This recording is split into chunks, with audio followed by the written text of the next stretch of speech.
This recording shows how to log into the new Ask a Librarian service. Basically, you can go from any LibGuides page to log in. So when the summer school starts, there'll be a direct link here from our home page. You could go there and then log in. But you can also go to any LibGuides product. So I'm going to log in from the LibGuides index.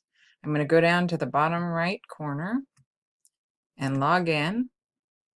And then once I'm logged in, I'm going to switch from LibGuides to LibAnswers.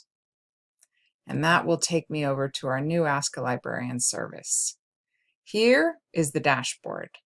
Down at the bottom are questions that have come in using the question form, so I could click on those to answer them.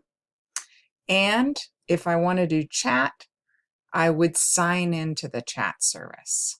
So once you log into LibAnswers, you're looking at the dashboard, you can see the questions that have come in, and if you're going to be using chat, you can log in to start being available for chat.